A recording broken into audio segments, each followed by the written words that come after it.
I'm Sarah Thomas with Black Mountain Home for Children, Youth, and Families. The ministry here in Western North Carolina began in 1904. It was started by Reverend Robert Perry Smith, who himself had been orphaned as a child. He came to the mountains of Western North Carolina and he saw the need to serve these children. The ministry began as a true orphanage. Today, we talk about our children being orphaned by the family court system. Almost all of our children have a parent who is still living, but that parent is unable or unwilling or inappropriate to care for them for some reason. At Black Mountain Home, we serve children from newborn babies all the way up to young adults in college. We do that through a continuum of care that includes family foster care in our community, cottage care here on our campus in Black Mountain, transitional living for teens learning life skills, and independent living with an apprenticeship program for older youth who want to continue their education beyond high school.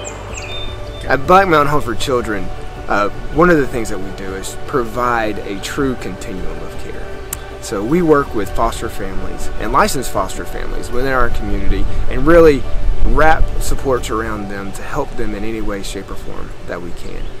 We have licensing workers who work with the parents, and then we have caseworkers who work with the children and make sure that they get all the medical attention they need, they go to therapy and appointments, and really just try to wrap our arms around those families as we work with them throughout the community.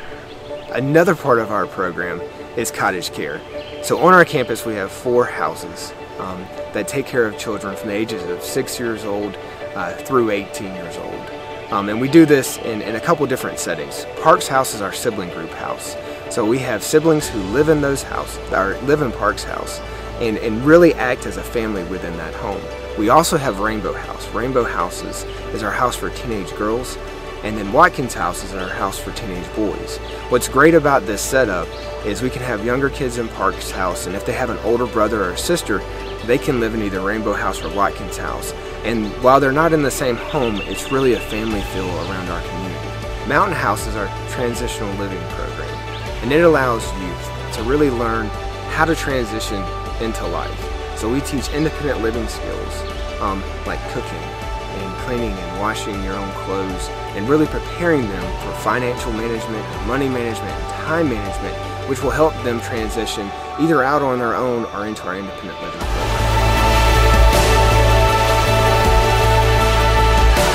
In 2008, Black Mountain Home for Children decided to step up and step into the gap to help kids who would age out of foster care when they turned 18. Our Ray Campbell Independent Living Village offers an opportunity for 32 residents to stay and really pursue a vocational trade and education, and provides them work opportunities on campus. Within our independent living program, we have also added an apprenticeship program. What we discovered is that not every young person going into the independent living program wanted to get a college degree. Some of them just want to work toward a specific career goal, go out there, get a job, and start their lives. So we took what used to be a 4-H camp adjacent to our property and we turned it into the heart of our apprenticeship program. We've opened that facility to outside groups for things like weddings, family reunions, corporate retreats, Christmas parties. As we have done that, we've created jobs.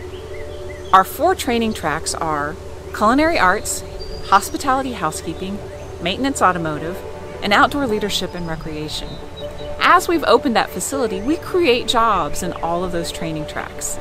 The idea is that young people do a year-long apprenticeship program here at Black Mountain Home for Children, and then we partner with a business in the local community where they do a year-long working apprenticeship. The hope is that when they have completed that year with business, the business is going to say, "You're amazing. Not only do we want to hire you, but we want to hire you at something that's closer to a living wage than a minimum starting wage."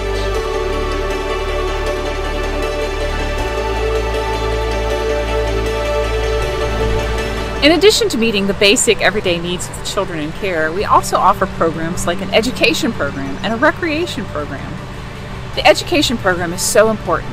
Often our kids are behind in school, not because they aren't smart, not because they can't do it, but because they've moved around so much and they've had trauma and so many other challenges in their lives that education just hasn't been a priority. We have an education coordinator who works with schools in our local area and who helps the kids be successful.